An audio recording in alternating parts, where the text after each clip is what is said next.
All right, today I'm going to move this raised bed, and that is going to be a challenge. And there is a reason I am moving this raised bed.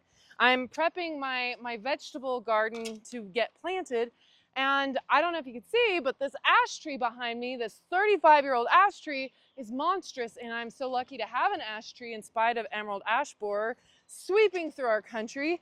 But it uses not only all the water over here, it also is creating some shade for this bed that is problematic. And since I largely grow a lot of solanaceous crops and crops that really drink up the sun and drink up the water, this bed is highly unproductive. So I'm gonna move this bed to the other side of my kitchen garden, and I'm just gonna do a switcheroo, and then the table where I normally sit with my family and chill out is going to move here where there's some natural shade. So that is what I'm doing today in this episode of Unearthed Horticulture. Let's get to work. So first things first, I'm going to pull the mulch off the top here. There's kind of a nice layer of mulch. I do that so my topsoil doesn't blow away in this beautiful Kansas wind over the winter. I'm gonna move it into this coinciding bed. I'm also gonna start digging out some of this dirt so I can see what's going on with the structure of this bed, make sure it's all sound so that I can reuse it, make sure I don't need to go grab some supplies from the hardware store. I am also going to move the garden table out of the garden so that I have a place to go with this bed.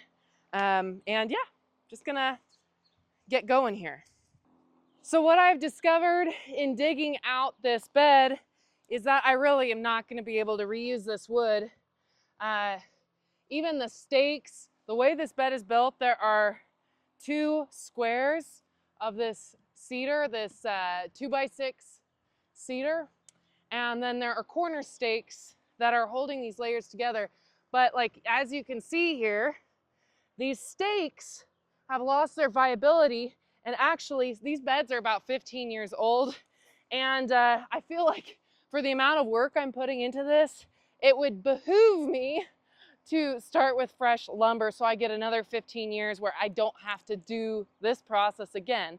And I'm also thinking with the other beds in my garden, because I have 5 in here, that I'm gonna probably do 1 a year so that I don't have a big project going. I also am gonna make sure I put down some diatomaceous earth to take care of, I have a huge population of roly-polies, and I do think there's like eating on the wood a little bit. Anyways, so before I go much further, I'm gonna go to town and get some lumber. All right, so I ran to the lumber store, you know, just a nice 45-minute drive. I grabbed some cedar, some high-end cedar planks, some 2x6x8 boards, and I'm gonna be cutting them down to 4-foot lengths to make my 4x4 bed. I also have to cut some stakes to brace the corners. So that is the next task at hand. So now that I have my lengths all cut of both my stakes, my corner braces, as well as my the edges, I'm going to work on assembling.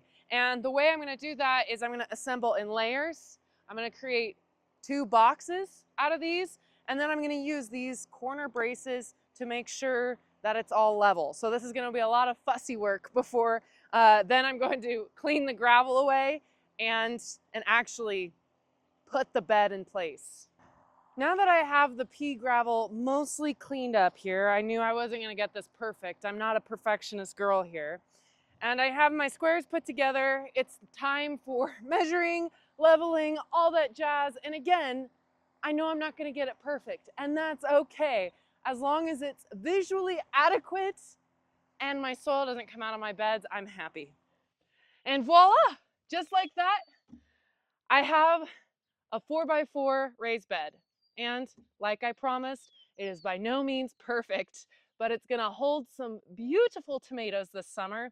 And I can disassemble the old one whenever I want. But now for the backbreaking task, which is to fill this puppy. I think I am going to go ahead and wait to fill it all away because I want to invest in some compost and kind of amend the soil as I go. This is a great opportunity to do that hassle-free. And tomorrow I'm planting my full garden. tomatoes, cucumbers, and all, because it is the time that I have to do it. And I'll be able to spread out some of the shoveling. But I am going to start by putting at least some of that topsoil, my raised bed soil from the other bed, into the bottom here, because I can't help myself but fill this bed. I do have a couple of things to note before I wrap up this episode. And I wanted to talk about materials of raised bed, because there are lots of people who like to use galvanized tubs or galvanized raised beds, or you can also order from garden supply stores or get at your local hardware store, like these plastic makeshift raised beds. And sure, they are a lot easier and more carefree in assembly, but there is nothing like cedar raised beds. I can tell you from experience now, these beds have lasted for 15 years. That is like the start of my horticulture career. Most of my horticultural memories are made in cedar raised beds, and I just love that, and I'm getting a little emotional.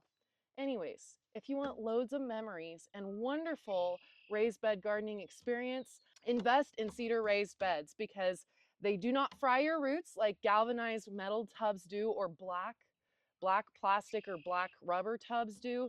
And they're a little bit better for the environment, dare I say, because they're not plastic. They don't age like plastic and metal do. They're really, really nice, and they look really great too when you're done. They have nice patina when all is said and done. Okay, so that's all I have to say really about raised beds, at least the construction. I did not know that I was going to be building a whole new raised bed when I took that apart, but you know what? It was really going to suck to move old wood over here and then probably have to replace it in 3 years anyways. So I'm looking forward to planting some fresh tomatoes in here tomorrow, and in the meantime, I'm going to get shoveling.